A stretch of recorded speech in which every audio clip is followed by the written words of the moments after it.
ഓർമ്മ പോകുന്നുണ്ട് എനിക്ക്. അതെന്നാന്ന് എനിക്ക് അറിയത്തില്ല. ഈ ഒരു സൈഡ് മരച്ചിരിക്കുകയാണ് തലയുടെ.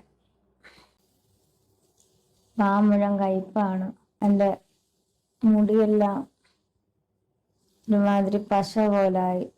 പെടലിയിലെ തൊലിയെല്ലാം പോയി, തലയിലേം തൊലി പോയി. അതുകൊണ്ടാണ് ഹെയർ. ക്യാൻസർ ബാധിതയായ രേണുസുധിയെ ഇപ്പോൾ സഹോദരിയാണ് ശുശ്രൂഷിച്ചുകൊണ്ടിരിക്കുന്നത്.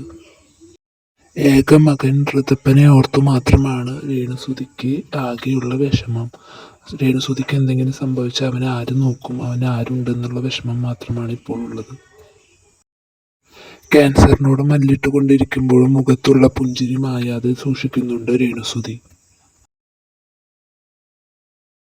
കട്ട് ചെയ്ത് ആഗ്രഹം ഇവിടെ എഴുന്നേറ്റ് കഴിഞ്ഞ ദൈവത്തിന്റെ സാക്ഷിയാവാൻ, ചുരുക്കി പറഞ്ഞ ഒരു മിഷണറി അല്ലെങ്കിൽ സുവിശേഷകയായിട്ട് പോകാനാണ് ആഗ്രഹം. ഇവിടുന്ന് ദൈവം എഴുന്നേൽപ്പിച്ചു കഴിഞ്ഞ ഞാൻ പാടിയ യേശുവൻ അടിസ്ഥാനം എന്ന് പറയുന്ന പാട്ട് എല്ലാ ആത്മീയ മക്കളെയും അല്ലാത്ത എല്ലാ മനുഷ്യരെയും എല്ലാ മക്കളെയും സ്പർശിച്ചെന്ന് എനിക്കറിയാം. ക്രൂശിൽ നിന്നും പാഞ്ഞൊഴുകിയിടുന്ന ദൈവസ്നേഹത്തിൻ വൻ കൃപയേ.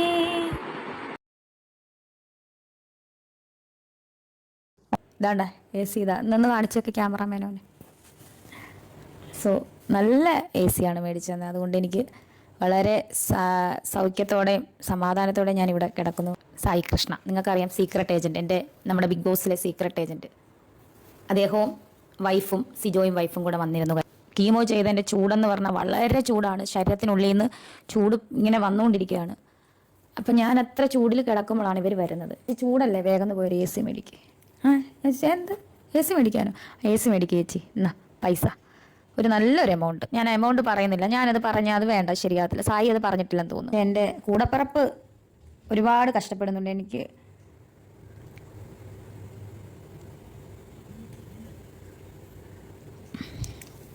അവരോടൊക്കെ എങ്ങനെ നന്ദി പറയണമെന്ന് എനിക്കറിയത്തില്ല.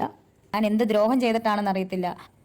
ഞാനൊരു 11 വയസ്സ് തൊട്ട് നോക്കിയ ഒരു കുട്ടിയുണ്ട്, അവൻ ഇതുവരെ തിരിഞ്ഞു കയറിയിട്ടില്ല. എൻ്റെ ഈ ചാനലിൽ കൂടെ ഞാനിത് പറഞ്ഞാൽ ഇത് വലിയ വിവാദമാകുമെന്ന് എനിക്കറിയാം. പക്ഷേ വിവാദമാക്കാൻ പറഞ്ഞല്ല അവനോട് എനിക്ക് കുഴപ്പമില്ല, ക്ഷമിക്കുക. ആരും അത് വിവാദമാക്കരുത്. എനിക്ക് എൻ്റെ ഋതപ്പൻ എന്നെ അന്വേഷിക്കുന്നുണ്ട്. എനിക്ക് ഈ ചാനലിൽ കൂടെ നിങ്ങൾ പറഞ്ഞത് നിങ്ങൾ തെറ്റിദ്ധരിച്ചില്ല. ഒരുപാട് പേരെന്നോട് ചോദിച്ചു വന്നോ എന്ന് കിച്ചു. ഇല്ല, വന്നിട്ടില്ല. എന്തോ ഫേക്ക് ന്യൂസ് ആയിരുന്നു. എത്രയും വേഗം സുഖപ്പെട്ടു വരാനായി പ്രാർത്ഥിക്കാം.